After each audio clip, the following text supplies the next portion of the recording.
Welcome to F for Forensics, the podcast where we dive deep into the bits and bytes of the digital world. I'm your host, and today we're embarking on another exciting deep dive. F is for Footprints Tracing User Activity Across Systems. It's really an exploration into, well, the invisible world of digital forensics, isn't it? Where every single digital action, intentional or maybe not, leaves this indelible mark. Yeah. Like a silent whisper in the machine. That's exactly right. For this deep dive, we've been just immersing ourselves in this fascinating stack of material.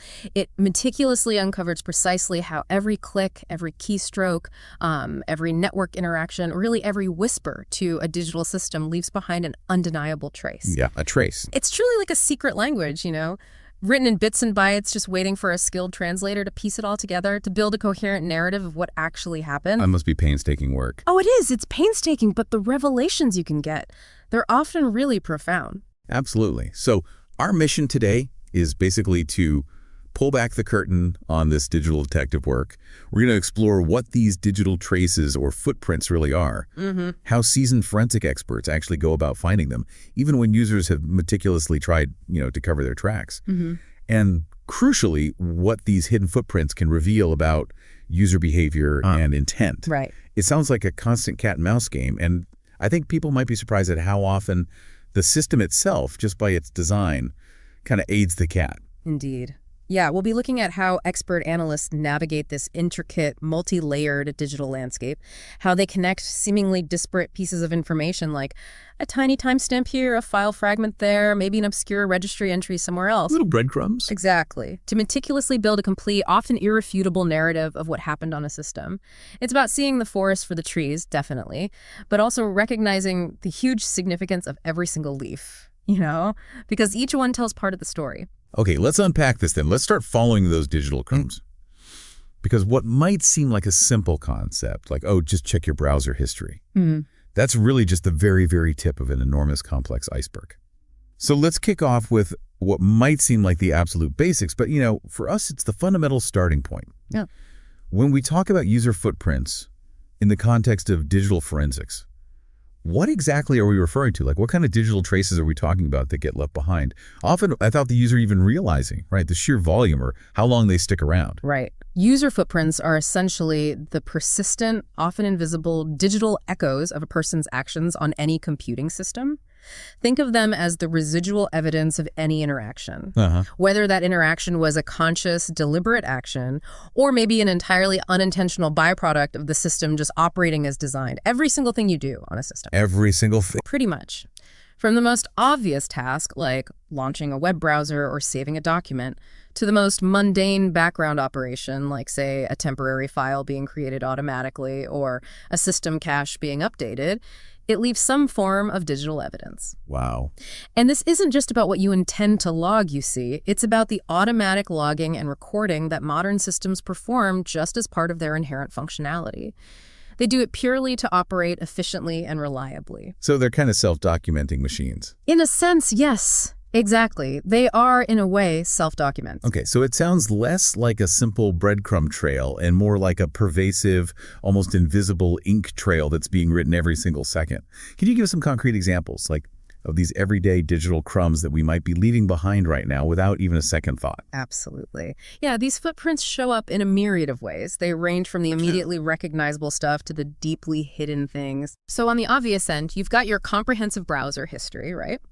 Which meticulously logs every website you visit, including timestamps, very detailed login records showing precisely when and from where an account was accessed. That's the stuff most people kind of know about. Right, the surface level. Exactly. But then we delve into the more subtle, yet often incredibly rich areas that are often far more revealing forensically. Like what? Well, this includes things like temporary files, for instance. These are automatically created by applications as you use them. And they often hold fragments of documents, images, or data that were being processed, even if you never explicitly hit save.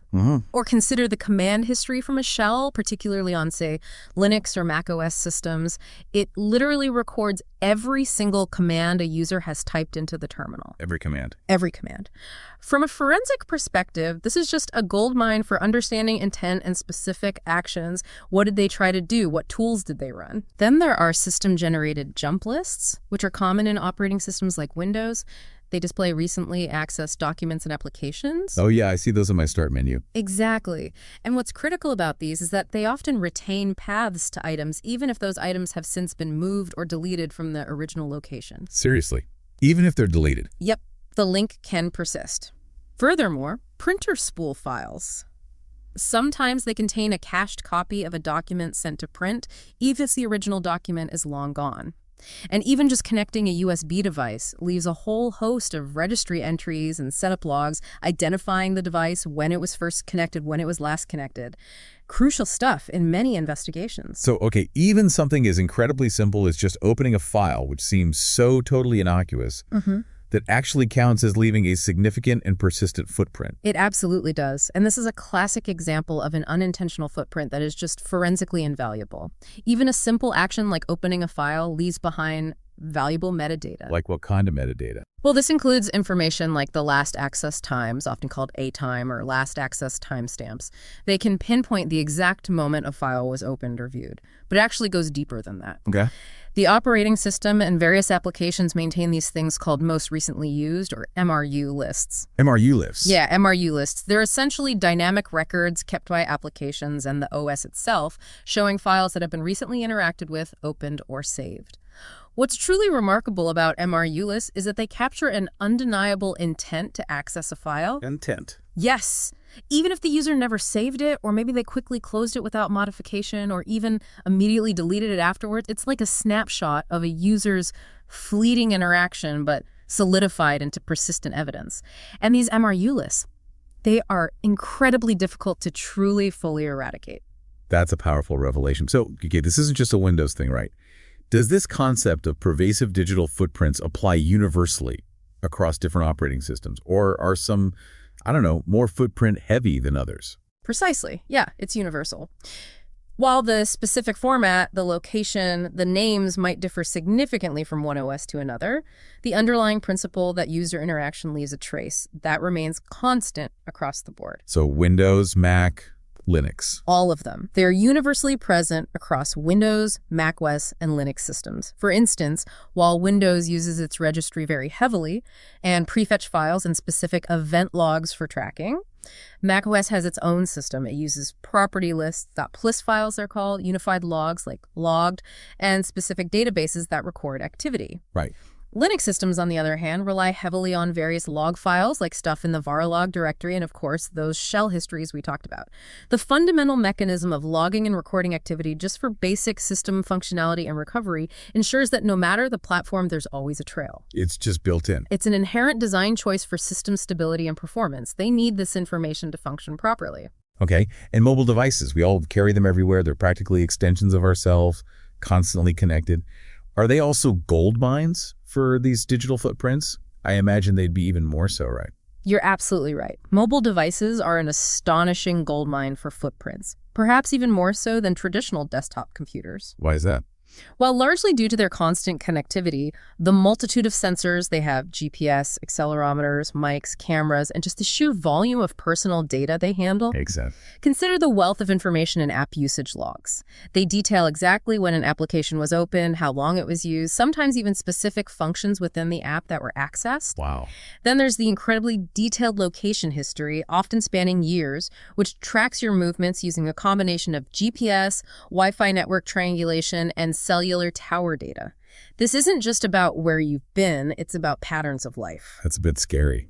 It can be. Even seemingly subtle things like predictive text entries or keyboard cache data can reveal the types of conversations you frequently have, the words you type, or the information you frequently interact with.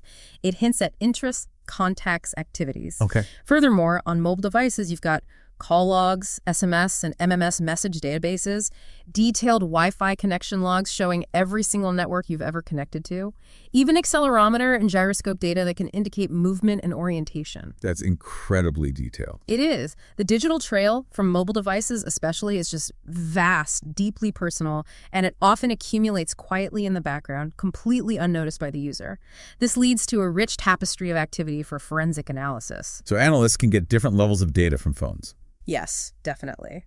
When examining mobile devices, forensic analysts often differentiate between logical acquisition, which is like extracting the easily accessible files like call logs, messages, photos, and physical acquisition. Physical acquisition is a much deeper bit-for-bit copy of the device's storage memory. That allows recovery of deleted data and hidden partitions, revealing even more layers of information. Okay, so what does this all mean for you, our listener? It basically means that every single digital interaction, from browsing the web to sending a quick text message or even just plugging in a USB drive, it contributes to a remarkably detailed and persistent record of your activity, whether you're consciously aware of it or not. There's truly no such thing as a truly invisible digital action. The system is always watching, always recording, largely for its own operational needs. Okay, so we've firmly established that digital footprints are, well, everywhere, from your desktop to your phone, meticulously recording your every move. But how do forensic experts actually go about finding and interpreting these often hidden traces? This is where the cat and mouse game truly gets interesting, right? As we dive into the specialized tools and the cunning techniques used to trace this intricate digital trail. Exactly. This is where the detective work truly intensifies. We're moving from understanding what footprints are to how they are discovered, preserved, and analyzed. Forensic analysts employ a wide and constantly evolving range of specialized tools and methodologies to unearth and analyze these traces. It's not just about knowing where to look then. No, it's about transforming raw binary data into actionable intelligence. It's a combination of deep technical prowess, meticulous process, and honestly, investigative instinct. So given this vast ocean of data, where does one even begin to look for these digital crumbs? Is there like a logical starting point for any digital investigation? A primary and always essential starting point is log files. These are essentially the system-generated diaries, meticulously recording events and activities as they happen. Right. On Windows systems, we rely heavily on Windows event logs. They're incredibly comprehensive. They document everything from system startups and shutdowns to application installations, critical security events like failed login attempts. Failed logins are key. Oh, yeah. Event ID 4625 for failed logins, for example, that's a classic. They also track attempts to modify system security settings. On Linux and networking devices, syslog is kind of the de facto standard for message logging. It provides a centralized repository of system messages, kernel events, application activities. Okay. And then, of course, there are application-specific logs, like web server access logs, database transaction logs, or FTP logs detailing file transfers. These logs collectively provide a chronological, time-stamped record of activity. They really form the backbone of any investigation by giving us that high-level sequence of events. So these are like the official, highly detailed, time-stamped diaries of the system, written by the system itself. Got it. What's next after the logs? Where do you dig deeper? After the logs, especially on Windows systems, we dig deep into the registry hives. Ah, the infamous Windows registry. Exactly. The Windows registry is this huge hierarchical database that stores low-level settings for the operating system, hardware, and for applications that integrate with it. These hives are incredibly rich sources of user activity because they often contain configuration settings and historical data that persist even after applications are uninstalled or files are deleted. So stuff sticks around in there. Oh, yeah. Areas like User Assist, for instance, are forensic gold mines. They track executable files launched by a user, including their run count, the last time they were run, and the path they were run from, even if the program was run from a network share or removable drive. Wow. Run MRU records applications are commands launched via the run dialog box. And shell bags, often overlooked, are specific registry keys that cache details about user interaction with folders. Folders, like which folders I opened. Exactly. Including network shares and removable drives. Even after those folders are no longer connected or physically exist, they record view settings, sizes, positions of folders. These registry keys capture a user's interaction with the file system on a profound, persistent level, often far beyond just what's visible in File Explorer. I've often heard about command history on Linux systems being really important for investigators. Is that part of this deep dive into artifacts? It sounds like really direct evidence of user interaction. Absolutely. It's one of the most direct forms of insight into a user's activities you can get. On Linux, shell history files, most notably .bash history or maybe .zish history, depending on the shell, they're invaluable. Where are those usually found? Typically located in a user's home directory. And these files, they literally record every command a user has typed into the terminal. You can see their troubleshooting steps, which programs they ran, the directories they navigated through. So you can see if they tried to delete things? Exactly. You can even see attempts to cover their tracks by using specific deletion or obfuscation commands. It's truly like watching over their shoulder step by step as they interacted directly with the command line. This provides direct insight into a user's intent and specific actions, more so than almost any other artifact in a Linux environment. Okay, what other kinds of files are important for tracing activity? Are there hidden ones? Like things most users wouldn't even know exist but are absolutely crucial for forensics. Oh, many, many more. We also look extensively at prefetch files on Windows. Prefetch, what do they do? Windows uses them to speed up application launching by preloading components it thinks you'll need. Crucially for us, these .pf files also record application execution. They log the application's path, its run count, and the last 10 times it was executed. So it proves a program was run, even if it's deleted. Correct. It confirms program execution. LNK files, or shortcut files, are another excellent source. They often reveal the original path of a file, its creation time, its size, and even the volume serial number where the original file resided. Even if the original file is gone. Even if the original file has been moved or deleted from the system, they are incredibly robust pointers that defy simple deletion. They stick around. Wow. And then there are system memory files. These include pagefile.ss, which is the virtual memory swap file. Right, the swap file. And hibernation files, hyberfill.ss. These can contain fragments of data, open documents, running processes, and even potentially encryption keys or password fragments from when the system was last active or hibernating. So from memory itself. Exactly. Together, these disparate files and their fragments can paint a surprisingly full and detailed picture of user activity, even if the user has tried to clean up.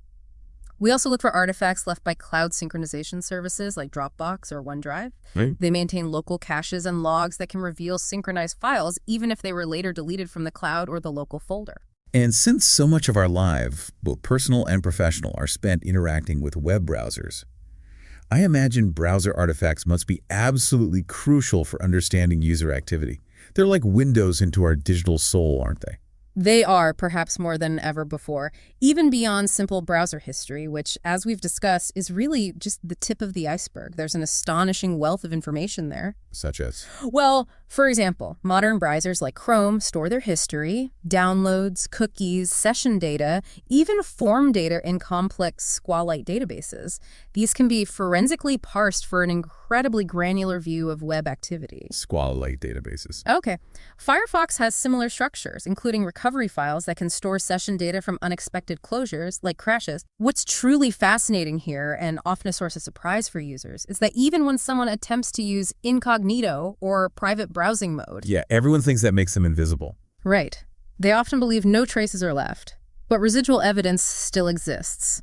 While these modes prevent persistent storage of some data on the local machine, we can often find residual DNS lookups. DNS lookups. Yeah, they reveal the domains that were accessed even if the page content isn't cached. The computer still had to ask where the website was. Or if the system was captured live, using live forensics techniques analyzing the running memory traces can temporarily hold browsing data, full URLs, and even user input from forms. So incognito isn't foolproof. Far from it. While incognito mode might offer a superficial layer of privacy, it's far from a perfect cloaking device against a determined forensic analyst. So if we connect this to the bigger picture, it basically means that even really sophisticated attempts to hide activity often fail. Not because forensic experts are mind readers necessarily, but because there are just so many disparate interconnected sources of information logs, registry keys, cache files, memory that can be cross-referenced. Exactly. The digital landscape is truly full of interconnected clues. Pulling on one thread often unravels the whole tapestry. It's like the system itself is inherently designed to tell its story, even if the user desperately doesn't want it to. Okay, theory is one thing. But how do these sophisticated techniques actually play out in real-world investigations? Can you maybe share some scenarios where these digital footprints, often invisible to the casual user, led to truly critical breakthroughs, like solving a puzzle that seemed utterly unsolvable? Absolutely. These case examples really bring the abstract concepts we've been discussing to vivid life. They demonstrate the immense power of these digital trails. One time, we were brought in on a case where the main objective was to recover and, crucially, confirm the existence of a specific document. Okay. The user had clearly tried to erase it. They went to great lengths, multiple deletion attempts. The file name was gone from the system's active file tables, and a quick keyword search on the drive yielded absolutely nothing. It seemed completely obliterated from the system's current view. So at that point, it must have seemed like a total dead end for finding the document itself. What was your next move then? It absolutely could have been, yeah. If we hadn't known where else to look for those subtle echoes. We started systematically examining the system's jump lists. Those recent items lists again. Exactly. Those recent items that pop up in Windows applications and the Start menu. And bam, there it was. The full path to the deleted document was still recorded there, listed as a recently accessed item within a common application, complete with a timestamp. No way. Yes way. This single artifact, a seemingly innocuous list of recently opened files, provided irrefutable proof that the document had existed and been used, even though its primary file system entry was gone. It was like finding a detailed, time-stamped receipt for something someone claimed they never possessed and then meticulously shredded. The system's own convenience features inadvertently became the most damning evidence. That's incredible. That a simple recent items list, just a convenience feature, could be the key to proving a file's existence. I remember you mentioning a case involving a remote access tool, which is a common vector for unauthorized access in corporate breaches. How did digital footprints help unravel that one? Ah, yes. That was a classic example of an attempted cover-up that ultimately failed due to the persistence of digital echoes. In that specific scenario, a user had installed and subsequently run a remote access tool, granting them illicit control over another system. Okay. Immediately after, they attempted to delete all traces of it, believing they'd covered their tracks thoroughly. However, our deep dive into the Windows registry, it still held a persistent record.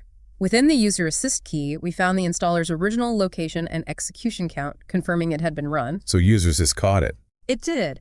And, more critically, those shell bags we mentioned earlier, the ones that track folder access details, they provided concrete evidence. They confirmed that the specific folder where the remote access tool was initially accessed and launched had indeed been opened by the user. It provided a time-stamped record of their navigation into that location, including details about the remote server if it was accessed over the network. Wow. This correlation showed a clear, deliberate act of accessing and executing the tool even after the attempted cleanup. It painted a picture of intent and execution that couldn't be denied, showing not just what happened, but the path the user took to do it. So even if the executable file itself is gone, the activity of interacting with it leaves this kind of digital ghost in the machine, an echo of his presence. Okay, and what about phishing attacks? That's such a prevalent threat in today's interconnected digital landscape. How do footprints help in those investigations when users are tricked into clicking malicious links? In a particularly insightful phishing case, we had a user who clicked on what turned out to be a malicious link embedded in an email. Their immediate reaction, probably out of panic or trying to hide their mistake, was to clear their browser history entirely, hoping to conceal the activity. Right, the first thing you'd think of. Exactly. But browser history is just one piece of the puzzle, and often the most superficial one. We knew the user had visited something malicious, the DNS cache on the compromised machine.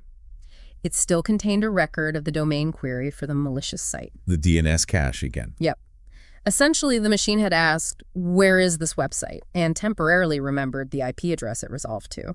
This is a very low-level system function. And when we cross-reference that DNS query with firewall logs, which record all inbound and outbound network connections. Ah, the network logs. Bingo. We found a corresponding outbound connection to that exact malicious IP address and port, matching the precise timestamp from the DNS query. Furthermore, deep packet inspection on the network traffic, where available, showed the actual HTTP request headers sent to the malicious domain. The puzzle pieces just clicked into place. So you could reconstruct it. Precisely. It showed the exact moment of compromise and the user's interaction with the malicious site, despite their attempts to erase the direct evidence from their browser. It allowed us to reconstruct the attack vector with extremely high fidelity, demonstrating that clearing browser history is merely a cosmetic cleanup. This raises a really important question then. If these footprints are so pervasive, so resilient, and so interconnected, how difficult is it for someone to truly disappear digitally? It sounds like digital hide and seek, but with an unparalleled advantage for the seeker. It seems almost impossible to fully scrub your digital self. It's truly a testament to the robust logging, caching, and recovery capabilities inherent in modern operating systems and applications. Complete digital disappearance for the average user. It's exceedingly difficult, if not practically impossible. Not without highly specialized knowledge, dedicated low-level tools, and a very deliberate systematic approach. Every action in the digital realm seems to leave a persistent echo. So it seems like users frequently and consistently underestimate just how much information is left behind, even after they think they've performed a thorough digital cleanup. Let's talk about some of the common, almost endearing mistakes users make when they try to cover their tracks. It's almost like the digital equivalent of wiping fingerprints with Cheeto dust, leaving an even more obvious, colorful, and unique residue. That's a perfect analogy and quite accurate. Many users operate with a significant and often dangerous false sense of security about what truly gets erased when they perform simple delete actions. They believe that if something is no longer visible on the surface, it's truly gone forever. The most common mistake isn't just deleting files. It's failing to grasp that modern operating systems are inherently designed for recovery and auditing, not necessarily for user-friendly obliteration. Every delete is often just a subtle hide waiting to be revealed by the right tools. Okay, let's start with the most common one then. Simply clearing browser history. That feels like it should be the ultimate solution to privacy concerns, right? Like closing the book and putting it away, leaving absolutely no record. It's a common first step, definitely, for users trying to conceal their web activity, but it's quite an innocent attempt in its effectiveness, or rather, its lack of effectiveness from a forensic perspective. How so? Well, while the immediate history list displayed right there in the browser might be cleared, significant traces often remain in other locations. We can frequently still find evidence in the browser's disk cache. A cache? Yeah, which stores downloaded images, files, parts of web pages. Cookies, which track site visits and user preferences across sessions, can also persist and indicate previous visits to specific domains, even if history is cleared. Crucially, in forensic memory captures, or memory dumps, if the browser was recently active. These can contain fragments of visited pages, full URLs, and even user input data that were temporarily held in the system's volatile memory, the RAM. Still in RAM. Potentially. Yeah. Furthermore, as we discussed earlier, DNS caches and network firewall logs often retain records of connections to websites, even if the browser itself has no history of the visit. So while the immediate history is gone from the browser's interface, a robust trail of breadcrumbs often leads right back to the sites visited. What about using a virtual private network, a VPN? People often think that simply connecting to a VPN makes them completely anonymous, like a ghost in the machine, totally untraceable. A VPN can certainly mask your immediate IP address, yeah. It routes your internet traffic through an encrypted tunnel and makes it harder for external parties to track your immediate network connection back to your physical location. It's a good first step for basic network privacy. Right. But its effectiveness in truly anonymizing user activity can be negated almost instantly if the user then logs into a personal account. Like their Gmail, Facebook, an online banking portal, any social media platform, just minutes later. At that point, they've inadvertently reassociated their online activity with a known, authenticated identity, regardless of the VPN's presence. So the VPN hides where you are, but not who you are once you log in. Exactly. The VPN might hide who they are to external network observers, but their actions and identities on those services are still linked. Plus, without proper configuration, VPNs can sometimes suffer from DNS leaks or WebRTC leaks. Leaks. Yeah, inadvertently revealing your real IP address or DNS server to certain websites, undermining the very anonymity they promise. And while reputable VPNs claim no logs policies, the internal logs of the client machine itself or even upstream network devices might still contain connection records to the VPN server. Okay, so if I drag a file to the recycling bin and then empty it, or even hit Shift plus Delete to bypass the bin, it's gone, right? Permanently erased. That's what it feels like. Not necessarily, no. And this is one of the biggest misconceptions users have about digital data persistence. When you delete a file in most operating systems, the system typically doesn't physically erase the data itself from the hard drive or the solid-state drive. It doesn't. What does it do then? Instead, it just marks the space on the disk that the file occupied as available for new data to be written over it. Think of it like removing a book from a library's catalog. The book is still physically on the shelf, perfectly readable, until a new book is placed in its exact spot. So until it's overwritten. Exactly. Until that overwriting occurs, the deleted file is often still physically present on the disk and is highly likely to be recoverable using specialized forensic tools that can read those raw data blocks directly. True secure wiping requires specific techniques that intentionally overwrite the data multiple times with meaningless patterns, rendering it unrecoverable. So simple deleting isn't secure wiping. Not even close, forensically speaking. Simply deleting a file, even emptying the recycle bin, rarely achieves forensic destruction. What about cleaning tools, like CCleaner? You hear about those. They're specifically designed and marketed to clean up temporary files, system junk, user traces.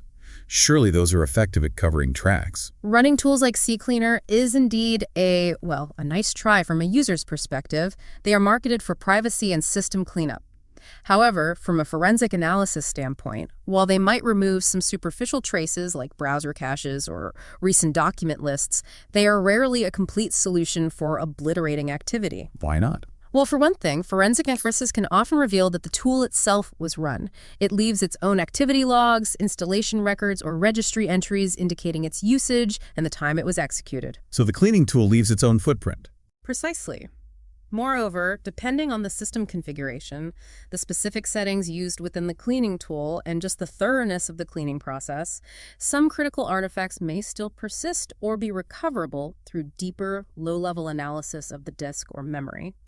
It's an attempt to obscure an act of intentional obfuscation, but it's rarely a complete and forensically sound obliteration of a user's digital footprint. It's like trying to sweep sand off a beach with a broom, maybe.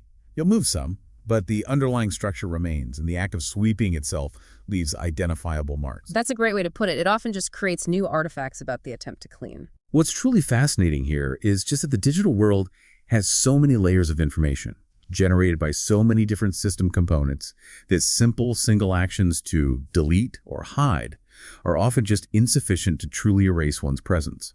It's a complex, interwoven web of data, and forensic experts are trained to untangle it thread by thread, seeking out those persistent whispers.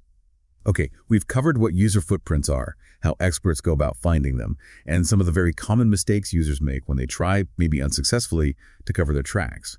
Now, if you're a forensic analyst, or maybe just someone listening who wants to understand this field more deeply, what are some of the critical practical tips for making sense of all this often overwhelming data? How do you turn a pile of digital fragments into a coherent story? Like a seasoned detective piecing together clues at a crime scene. Right. These principles are really the bedrock of reliable and effective digital investigations. First and foremost, always correlate timestamps across multiple logs and artifacts. Timestamps are key. They are absolutely crucial for building an accurate picture of when specific events occurred and, more importantly, how different actions relate to one another in time.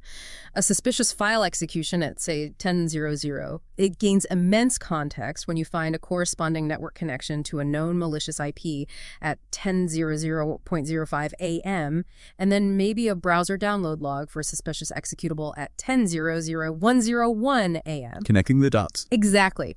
Without correlating those timestamps down to milliseconds if possible, they might just seem like isolated, meaningless incidents. And understanding the system clock source is also critical, by the way, as sometimes time synchronization issues can skew interpretation. So it's like building a meticulous chronological story where every second, every millisecond counts.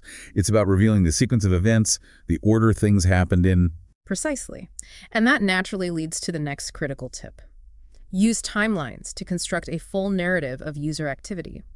Once you have correlated timestamps from disparate sources like event logs, file system metadata, MATIMEs they're called, and registry entries, compiling them into a comprehensive chronological timeline helps you visualize events. Visualization helps, I bet. It's incredibly powerful for identifying patterns, spotting anomalies, and clearly understanding the precise sequence of actions that led to a particular outcome. A timeline can reveal, for example, a user trying to log in multiple times, failing, then trying again with a different username, then finally succeeding, followed immediately by suspicious file access or data exfiltration. This kind of sequential understanding is vital for understanding intent and cause and effect. It sounds like you're emphasizing not putting all your eggs in one basket, or relying on a single piece of evidence, even if it seems really compelling on its own. Precisely. Never, ever rely on just one artifact or one single piece of evidence to draw a conclusion, especially in a critical investigation. Always corroborate everything you find with multiple independent sources of information. Okay. So if you find a suspicious file execution logged in a prefetch file, you should actively look for associated network connections and firewall logs, relevant registry entries showing its installation or usage, maybe shell history to see if the user typed a command to execute it, and even jump lists or MRU entries. Look everywhere it might have touched. Exactly. The more independent sources that confirm a specific detail or action, the stronger and more irrefutable your conclusion becomes. This multi-source validation builds a robust case that withstands intense scrutiny and cross-examination. And of course, maintaining a clear chain of custody for all evidence is absolutely vital throughout this process. What about when nothing is happening? Or when there are strange gaps in the data? Is the absence of activity also important for an analyst? Can silence tell a story? Oh, often the absence of activity can be just as telling, if not more so, than its presence. Always diligently look for unexplained gaps in user activity logs or system log files. Why are gaps suspicious? Well, these periods of silence can sometimes be the most suspicious.